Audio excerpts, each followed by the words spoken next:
Digital DIY, or do-it-yourself, is one of the many innovative projects underway in the LLED's Digital Literacy Center. This project has been exploring game-based pedagogy and haptic play with physical interfaces in order to promote computational thinking, which is basically thinking like a computer scientist. We've been using Little Bits, which are electronic building blocks licensed by Creative Commons and the Open Hardware Initiative, and so philosophically aligned with the makerspace movement, which is fundamentally about the democratization and accessibility of learning and building with digital technologies. In this next phase of exploration with digital DIY, I was interested in bringing in narrative and our ideas about the future into the act of play and experimentation with technology.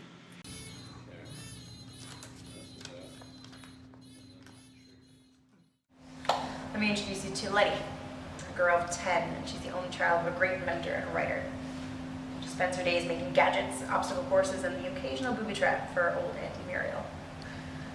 The house is full of the usual craft supplies: paper, colors, glue, paint, any child's kind of craft table.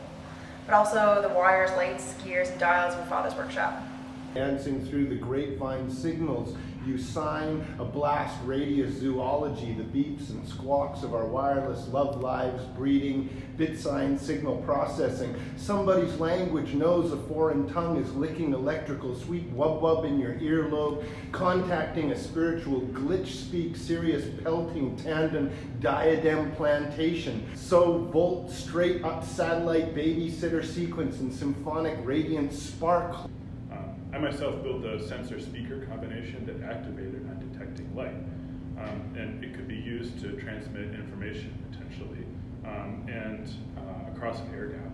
And to me, on reflection, that's like a primitive act of digitalization, like using these analog resources to turn something into information and then transmit it. And thinking about that reminded me that the past is kind of always with us, even through transformation.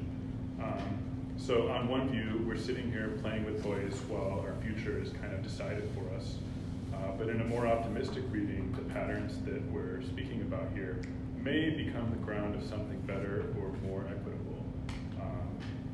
In education or anything like that, it's always communication between two sides that seems to be very, very important. So having people communicating with each other, communicating through technology. So in this case, it's not so much autonomous, it's the technology kind of aiding in the communication. So basically, each side controls one side of the car, and the car is just basically like us moving through time and space in the future. We can only go so far, and we can only go the way we want if we work together. If we don't work together, then one side goes the other way, and all that kind of jazz. So you have this, it's, instead of just going, it has like, it'll move, and I can go either this way, or I can go that way. So when the light is off, this one wakes up, and so it will like whine.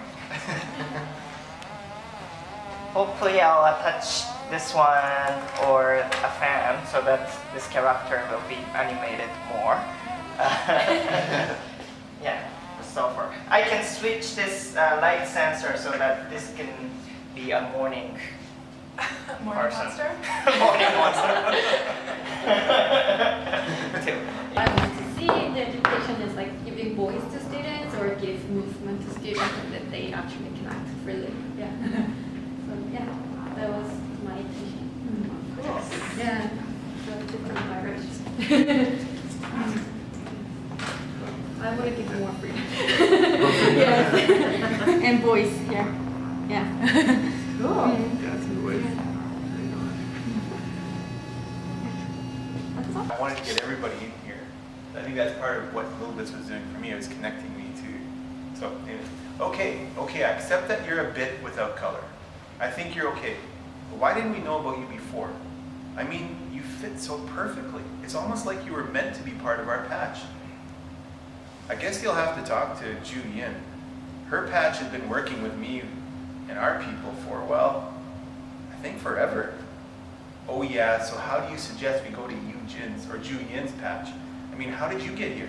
Oh, I hang out with Adam. He has a mobile patch, and did I tell you about Darren? She has a patch that it has lights and music and whoa, whoa, whoa. One bit at a time. This past hour was an exploration of a fascinating piece of tech, or series of tech, little bits, aptly named, active Lego, that interact and do things. It's assembled in infinite ways that can never reach an endpoint. The very design of the things forbids it. As an educator, Little Bits appealed to me because there's no right answer. Children can play and learn and explore by putting things together in a number of different ways without worrying about if it's right or how much time you have, because you can always come back to it.